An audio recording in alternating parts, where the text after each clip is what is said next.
Assalamu alaikum viewers and welcome back to my channel Study Law with Bushra.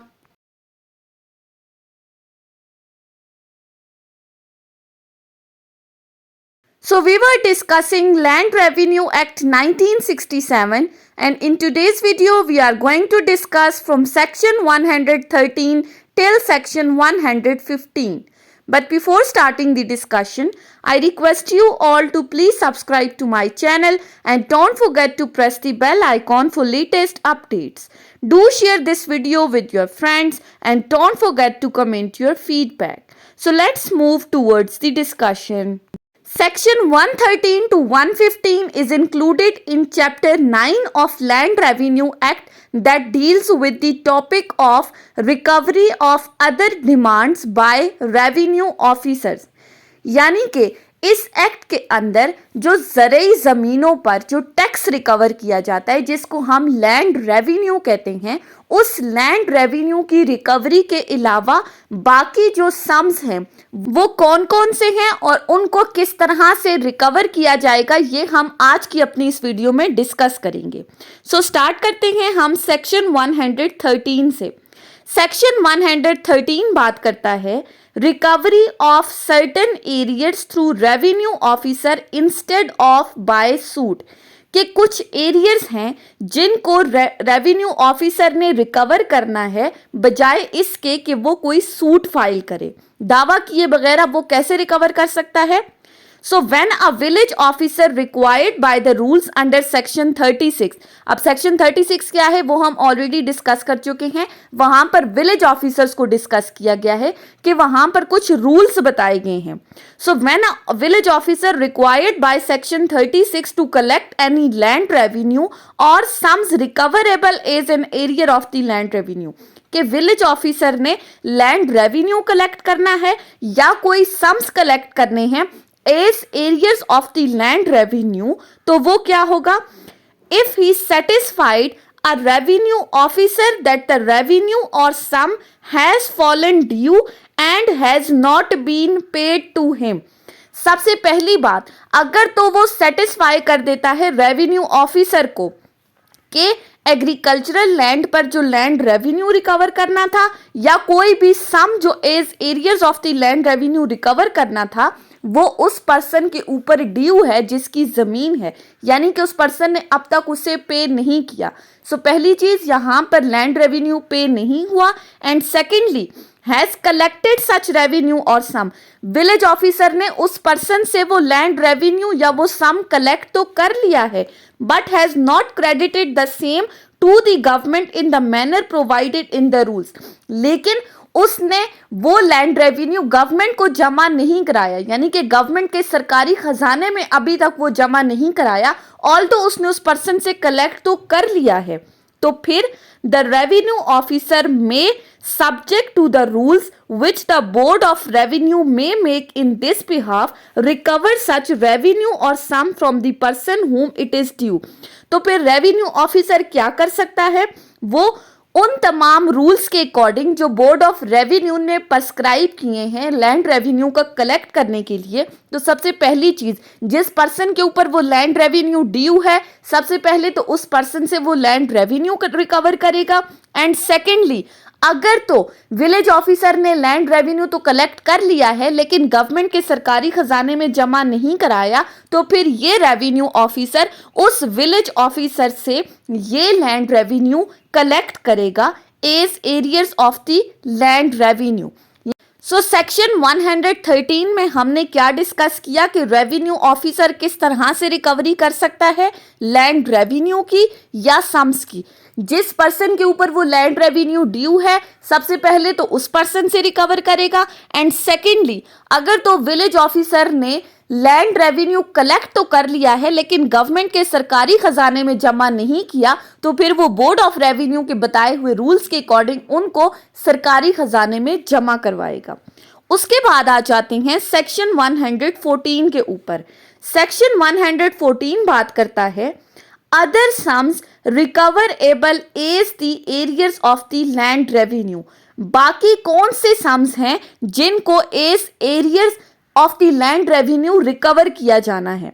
So section 114 कहता है In addition to any sums recoverable as areas of the land revenue under this act or any other enactment for the time being in force, the following sums may be so recovered, namely कि पहली बात कि इस land revenue act के अंदर जो land revenue recover करना है एग्रीकल्चरल लैंड से या कोई भी और सम्स जिनको as arrears of the land revenue recover करना है, चाहे इस लैंड रेवेन्यू एक्ट के अंदर या फिर अगर तो किसी और लॉ के अंदर जो कि इस वक्त इन फोर्स है उनमें कुछ सम्स बताए गए हैं।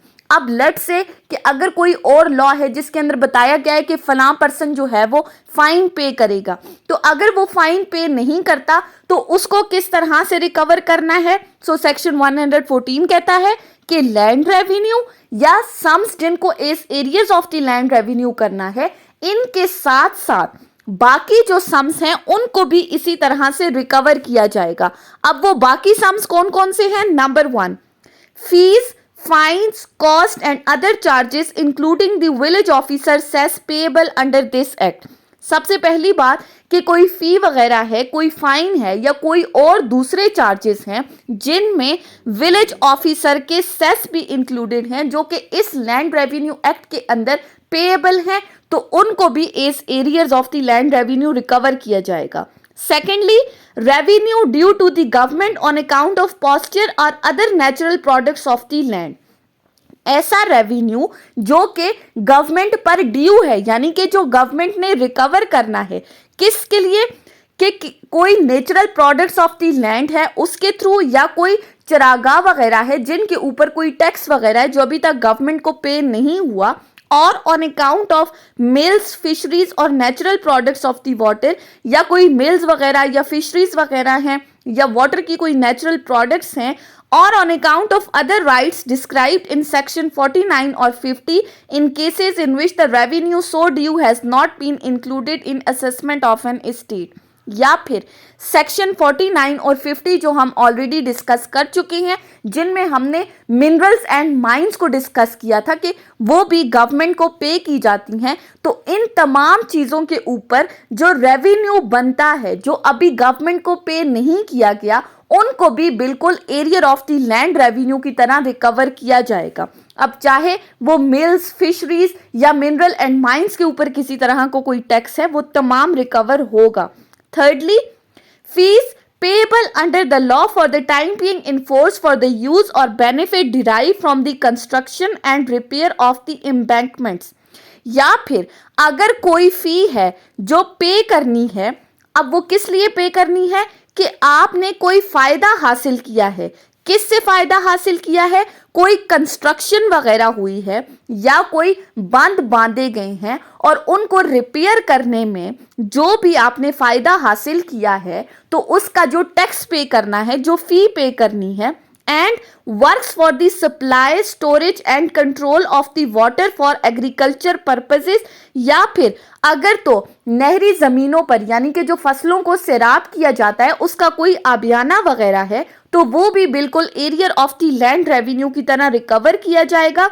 And for the preservation and reclamation of soil and drainage and reclamation of the swamps, या फिर अगर तो सॉइल वगैरह की प्रिजर्वेशन की जा रही है, कोई ड्रेनेज वगैरह की जा रही है, या कोई बहाली का काम है, रिपेयर किया जा रहा है, यानी कि कोई दलदल वगैरह है उस अगर तो रिपेयर या कंस्ट्रक्शन वगैरह की जा रही है और उसके ऊपर कोई टैक्स पे करना है, तो वो भी areas of the land revenue की तरह रिकवर किया जाएगा। Last is sums leviable by or under the authority of the government is water rates or on account of maintenance or management of the canals। या फिर water rates का कोई सम है जो कि गवर्नमेंट की अथॉरिटी के अंदर कोई सम्स वगैरह हैं, या फिर नहरों की जो मेंटेनेंस की जा रही है, जो बंद बांधे जा रहे हैं, या अदर इरिगेशन वर्क्स है जिनके ऊपर किसी भी तरह का कोई सम्स वगैरह है, तो इन नहरों की मेंटेनेंस या मैनेजमेंट के ऊपर जो सम है उसको भी as arrears of the land revenue recover किया जाएगा। उसके बाद आ जाते हैं ई पोर्शन के ऊपर। sums payable to the government by a person who is surety for the payment of any of the foregoing sums or of any other sum recoverable as an area of the land revenue. Last में कहा जा रहा है कि अगर कोई sums हैं जो गवर्नमेंट को पे करने हैं, किस पर्सन ने, जो कि किसी दूसरे का श्योरिटी है, यानी कि जो किसी के बिहाफ पर जमानती है, तो उस पर्सन से भी इन तमाम पेमेंट्स को बिल्कुल उसी तरह रिकवर किया जाएगा जैसा कि ये भी arrears of the land revenue हैं. सो सेक्शन 114 के अंदर हमने क्या डिस्कस किया कि लैंड रेवेन्यू एक्ट के अंदर या कोई भी और लॉ जो for the time being in force है उसमें किसी सम की बात की जा रही है, उनके साथ साथ इन तमाम सम्स को जो हमने ए से ई तक डिस्कस किए हैं इनको भी बिल्कुल उसी तरह रिकवर किया जाएगा जैसा कि ये areas of the land revenue है और तमाम मोड्स और मेथड्स को अडॉप्ट करते हुए ये सम्स रिकवर किए जाएंगे. उसके बाद आ जाते हैं सेक्शन 115 के ऊपर. सेक्शन 115 बात करता है application of chapter 8 to the sums recoverable under this chapter. अब यहाँ पर चैप्टर 8 की बात की गई है. अब इसमें क्या कहा जा रहा है कि सेक्शन 113 से सेक्शन 114 तक जो हमने सम्स को डिस्कस किया है उनकी रिकवरी के लिए चैप्टर 8 में जितने भी मोड्स बताए गए हैं, यानी कि पहले डिफॉल्टर को नोटिस किया जाएगा, फिर उसको अरेस्ट किया जाएगा, उसकी होल्डिंग को अटैच किया जाएगा, ट्रांसफ़र कर दिया जाएगा, सेल कर दिया जाएगा. तो ये जितने भी मोड्स चैप्टर 8 में बताए गए हैं इनको अडॉप्ट करते हुए हम इन सम्स को रिकवर कर सकते हैं जो हम पीछे पढ़कर आए हैं. क्लॉज 1 कहती है the provisions of chapter 8 shall with respect to any sum mentioned और referred in this chapter apply so far as they can be made applicable. कि इस चैप्टर के अंदर जो सम्स को डिस्कस किया गया है चैप्टर 8 के अंदर जो भी मोड्स बताए गए हैं लैंड रेवेन्यू को रिकवर करने के लिए वो जिस हद तक अप्लाई हो सकते हैं इन सम्स की रिकवरी में, उन मोड्स एंड मेथड्स को अडॉप्ट करते हुए हम इन सम्स को रिकवर कर सकते हैं बिल्कुल वैसे ही जैसा कि ये sums arrear of the land revenue हैं और इनकी रिकवरी ज़रूरी है. And the person from whom either as principal or as surety it is due were defaulter in respect of such an arrear. या फिर उस बंदे से जो आया प्रिंसिपल है या फिर किसी बंदे का श्योरिटी है जो जमानती है वो अगर तो डिफॉल्टर है तो उससे भी बिल्कुल arrears of the land revenue की तरह ये तमाम सम्स रिकवर किए जाएंगे.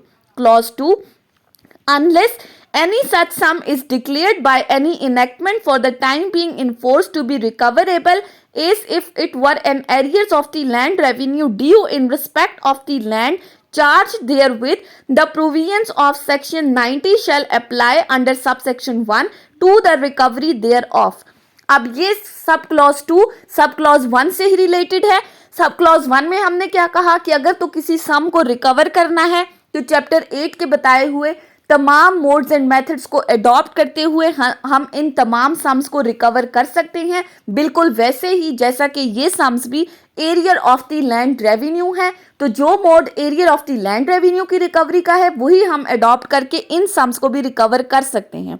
अनटिल एंड अनलेस कोई और लॉ जो कि इन्फोर्स है उस टाइम और उसने किसी सम्स की रिकवरी की बात की है तो फिर सेक्शन 90 लैंड रेवेन्यू एक्ट का, जिसमें हमने डिस्कस किया था कि लैंड रेवेन्यू की रिकवरी के लिए डिफॉल्टर की इमूवेबल प्रॉपर्टी को अटैच करके या सेल करके आप लैंड रेवेन्यू के एरियर्स को रिकवर कर सकते हैं. तो फिर इसी सेक्शन 90 को अडॉप्ट करते हुए उन तमाम सम्स को भी रिकवर किया जाएगा. सेक्शन 115 में दो बातें हैं. सम्स रिकवर करने हैं चैप्टर 8 के मोड्स एंड मेथड्स के अकॉर्डिंग आपने रिकवर करने हैं बिल्कुल arrears of the land revenue की तरह. अनटिल एंड अनलेस किसी और लॉ ने जो कि उस वक्त इन्फोर्स है उसने अगर कहा है कि सेक्शन 90 को अडॉप्ट करते हुए ये सम्स रिकवर करने हैं तो फिर आप डिफॉल्टर की इमूवेबल प्रॉपर्टी को अटैच करके या सेल आउट करके इन सम्स को रिकवर कर सकते हैं as arrears of the land revenue.